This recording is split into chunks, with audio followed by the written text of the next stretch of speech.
हाल जो प्रचार चल रहा है, जिस प्रकार प्रधानमंत्री बार बार आ रहे हैं, मेरे ख्याल दोबारा उनका आने का प्रोग्राम है राजस्थान में, लगातार वो आ रहे हैं और आरोप राज्य सरकार पर लगा रहे हैं, लेकिन एक बार भी ये नहीं कह रहे कि पिछले 9 साल के कार्यकाल में राजस्थान प्रदेश के लिए ऐसा क्या विशेष उन्होंने किया।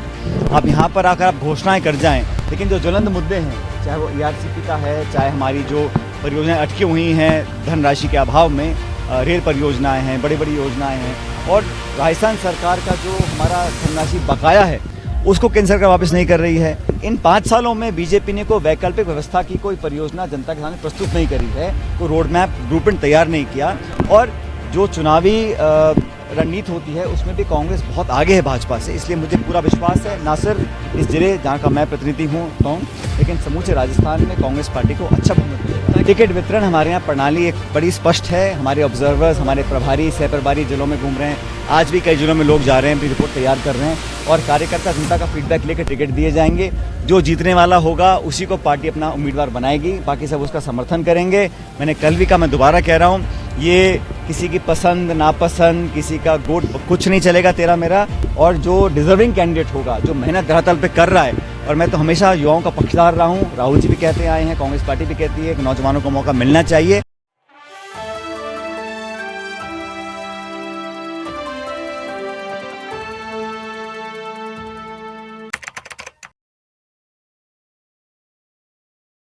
अनेकों पत्रकारों को जिस प्रकार तंग करने की कोशिश की गई, छापे डाले, कईयों को डिटेन किया गया, पूछताछ की गई, तो जो स्वतंत्र प्रेस का जो एक वातावरण है उसको कहीं ना कहीं दमन और सत्ता की ताकत से दबाने की कोशिश की जा रही है। और ये संकेत देता है कि जो केंद्र नेतृत्व है, भाजपा की सरकार दिल्ली में है, वो इस बात से डर रही है कि जनमानस की सोच में अब परिवर्तन आया है। परिवर्तन हिमाचल प्रदेश में आया, कर्नाटक में आया, अब इन 4 राज्यों में चुनाव होने वाले हैं, वहाँ पर भी आएगा। और मैं ऐसा मानता हूँ कि जो कार्रवाई करी गई वो एक लोकतांत्रिक व्यवस्था में एक स्वस्थ परंपरा नहीं है। पत्रकारों को जिस प्रकार से डराने की, दबाने की कोशिश की गई, मैं उसकी निंदा करता हूँ। ऐसा नहीं होना चाहिए, और एक स्वतंत्र वातावरण में सब लोगों को अपनी पत्रकारिता करने का आज़ादी होनी चाहिए। बहरहाल जो प्रचार चल रहा है, जिस प्रकार प्रधानमंत्री बार बार आ रहे हैं, मेरे ख्याल दोबारा उनका आने का प्रोग्राम है राजस्थान में, लगातार वो आ रहे हैं और आरोप राज्य सरकार पर लगा रहे हैं, लेकिन एक बार भी ये नहीं कह रहे कि पिछले 9 साल के कार्यकाल में राजस्थान प्रदेश के लिए ऐसा क्या विशेष उन्होंने किया। आप यहाँ पर आकर आप घोषणाएँ कर जाएँ, लेकिन जो ज्वलंत मुद्दे हैं, चाहे वो ERCP का है, चाहे हमारी जो परियोजनाएँ अटकी हुई हैं धनराशि के अभाव में, रेल परियोजनाएँ हैं, बड़ी बड़ी योजनाएँ हैं, और राजस्थान सरकार का जो हमारा धनराशि बकाया है उसको केंद्र सरकार वापस नहीं कर रही है। पूर्ण बहुमत, मतलब 25 सांसद 2 बार राजस्थान में बीजेपी जीत कर गए, लेकिन राजस्थान को कोई विशेष दर्जा, कोई विशेष पैकेज, कोई बड़ी परियोजना, कोई ऐसा संसाधन का दिल्ली से कोई योगदान नहीं मिला जो हम लोगों को अपेक्षित था। अब वो लगातार प्रचार कर रहे हैं, लेकिन आपस में जो खींचतान है भारतीय जनता पार्टी के अंदर, वो जग जाहिर है। मैं उस पर प्रकाश डालना नहीं चाहता हूँ, जनता सब जानती है। मैं इतना कहना चाहता हूँ कि लगातार यहाँ पर हमारी पार्टी के नेता जो आ रहे हैं, और हमारे प्रदेश का जो नेतृत्व यहाँ पर हमारी सरकार पार्टी का है, लगातार हम काम कर रहे हैं, और समन्वय के साथ हम लोग बहुत तेज़ गति से आगे बढ़ रहे हैं। और आज स्थिति में हम लोग कहने को हैं कि बहुत अच्छे बहुमत के साथ, इनफैक्ट मैं तो कहूँगा जो बहुमत हमको पहले नहीं मिला था पिछले कई सालों में, उससे ज़्यादा बहुमत मिलने के बाद यहाँ पर हम लोग अपनी सरकार बनाएंगे। बहुमत की उम्मीद क्या है कि ज़्यादा बहुमत? देखिए, मैं प्रदेश भर में घूम रहा हूँ, जो खिंचाव तनाव मैं देख रहा हूँ विपक्ष की पार्टियों के अंदर, और मूलतः राजस्थान में चुनाव 2 पार्टी के बीच में होता है, भाजपा और कांग्रेस।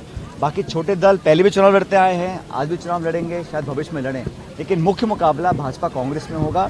भारतीय जनता पार्टी का जो मैं देखा है रवैया, 4.5 साल तक बिल्कुल वो आराम की नींद सो रहे थे, जनता की आवाज़ बनने की उन्होंने कोशिश भी नहीं करी।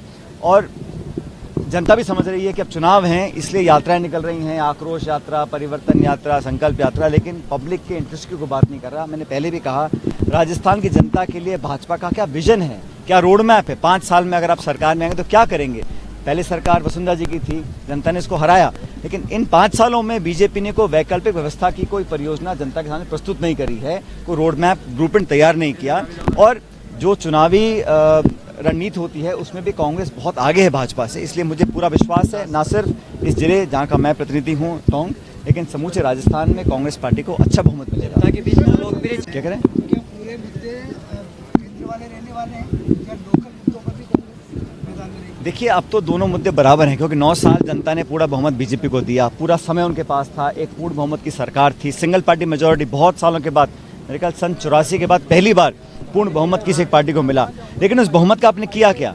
आपने नोटबंदी करी, जीएसटी लगाया, आपने ना उद्योग लगाए, ना काला धन वापस लेकर आ पाए, बहुत सारे वादे किए, स्वच्छ India, stand up India, made in India, मतलब तरह तरह के नारे दिए, लेकिन धरातल पर वो कारगर नहीं उतर पाए। और आज जो खाई बढ़ गई है अमीर गरीब की, किसान परेशान है, नौजवान चिंतित है अपने भविष्य को लेकर, छोटे उद्योग बंद हो गए हैं और लगातार जो अमीर थे वो इतने अमीर हो गए हैं कि वो उनकी दौलत की कोई गिनती नहीं है, और जो गरीब पक्ष था वो बहुत गरीब होते चले जा रहे हैं। इसलिए जनता परिवर्तन चाहती है और परिवर्तन की शुरुआत हो चुकी है, लेकिन इन 4 राज्यों में जो चुनाव होंगे यहाँ पर बीजेपी निश्चित रूप से हारेगी और 2024 में जो लोकसभा चुनाव होगा वो बहुत निर्णायक चुनाव है, पूरी दुनिया देखना चाहती है।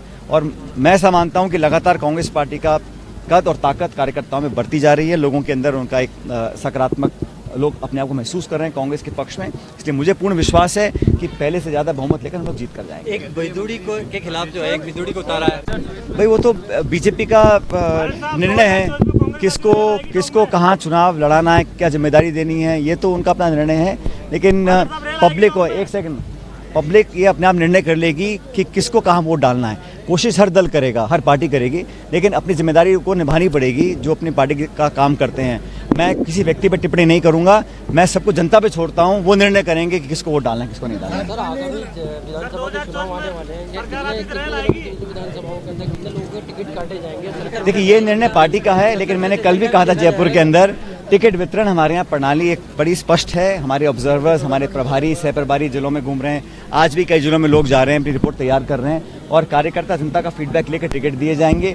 जो जीतने वाला होगा उसी को पार्टी अपना उम्मीदवार बनाएगी, बाकी सब उसका समर्थन करेंगे। मैंने कल भी कहा, मैं दोबारा कह रहा हूँ, ये किसी की पसंद नापसंद, किसी का गोट कुछ नहीं चलेगा तेरा मेरा, और जो डिजर्विंग कैंडिडेट होगा, जो मेहनत धरातल पे कर रहा है, और मैं तो हमेशा युवाओं का पक्षधर रहा हूँ, राहुल जी भी कहते आए हैं, कांग्रेस पार्टी भी कहती है कि नौजवानों को मौका मिलना चाहिए, लेकिन जिताऊ हो, पार्टी के प्रति समर्पित हो, जनता में पकड़ हो, उसी को पार्टी टिकट देगी। देखिए, सवाल बार बार राजनीतिक हलकों में चल रहा है कि सत्ता की चाबी कांग्रेस के अंदर सचिन पायलट साहब के पास और भाजपा के अंदर सत्ता की चाबी जनता के पास होती है, तो जनता के बीच में जाएगा, अपने आप को जनता के बीच में रखेगा, लोगों के दिल दिमाग में राज करेगा, वही व्यक्ति, वही दल जनता की सेवा करने के लायक बनेगा। तो अब चुनाव में ज़्यादा समय नहीं रह गया, लेकिन ये आश्चर्य की बात है कि जो सरकार पूर्ण बहुमत की दिल्ली में है, जिसके पास 25 सांसद हैं, आज वो अपने आप को अधर में पा रहे हैं, वो निर्णय नहीं कर पा रहे किस दिशा में जाना है, ना तो प्रदेश की जनता को स्पष्ट बता पा रहे हैं वो उनके लिए क्या करेंगे, ना अपने लीडरशिप का वो तय कर पा रहे हैं कौन नेतृत्व करेगा और कौन नहीं करेगा, और जो असमंजस है, जो आपसी विवाद और खिंचाव है, वो भी जनता तक पहुंच रहा है। हमारे यहाँ हम सब मिलकर काम कर रहे हैं कांग्रेस पार्टी में, सरकार और संगठन, इसलिए मुझे पूरा विश्वास है कि मध्य प्रदेश में, राजस्थान में हम पूर्ण बहुमत से सरकार आपका स्वास्थ्य बनाएंगे। कैसा है? कल आप चेकअप के लिए गए थे, आपका स्वास्थ्य कैसा है? तो प्रभारी तो भाई, प्रभारी तो पिछले चुनाव में बनाया, कौन बनता लास्ट टाइम चुनाव मुझे पता नहीं, तो प्रभारी बनने से कुछ नहीं होता, पब्लिक निर्णय करेगी किसको वोट डालना है। जनता जानना चाहती है आपका स्वास्थ्य कैसा है? चेकअप के लिए गए थे आप? भाई औपचारिक घोषणाएं तो पार्टी औपचारिक रूप से करेगी, लेकिन मैंने पहले भी कहा था, हमारी सबके कार्यकर्ताओं की ये दिली ख्वाहिश है कि जितनी बड़ी जीत पहले यहाँ से कांग्रेस पार्टी की हुई थी उससे ज़्यादा हो। हम लोगों ने काम किया है जनता के बीच में, और मुझे जो स्नेह और आशीर्वाद टोंक के लोगों ने दिया है उसको मैं कभी भूल नहीं सकता हूँ, और आने वाले समय में पहले से ज़्यादा बहुमत लेकर पार्टी यहाँ से जीत कर जाएगी। 24 में परिवर्तन होता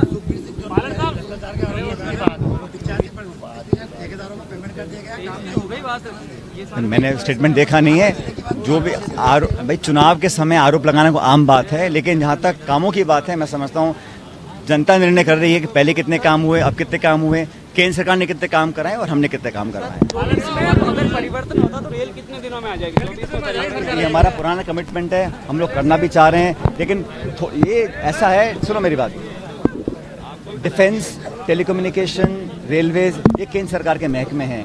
हमसे जो उम्मीद थी हमने पूरा कर दिया। जब मैं केंद्र सरकार में था हमने पूरी कार्रवाई करी थी, अब न जाने किन कारणों से इस पर कार्रवाई आगे नहीं हो पाई है। इसका जवाब तो हमारी सरकार बने तो हम कर ही रहे थे, लेकिन केंद्र सरकार आपकी घोषणा आज भी हम कमिटेड हैं यार, लेकिन केंद्र सरकार ने जो बेरुखी दिखाई है उसका जवाब जनता देगी। मैं तो उतना कहना चाहता हूं कि जो परियोजनाएं राज्य सरकार की हैं उनमें कोई कमी नहीं छोड़ी, चाहे मेडिकल हो, चाहे स्कूल हो, चाहे कॉलेज हो, चाहे सड़क बिजली हो, लेकिन जो गवर्नमेंट ऑफ इंडिया के डिपार्टमेंट्स हैं उस पर केंद्र सरकार को रुचि दिखानी चाहिए थी, नहीं दिखाई, उसका मुझे बहुत खेद है।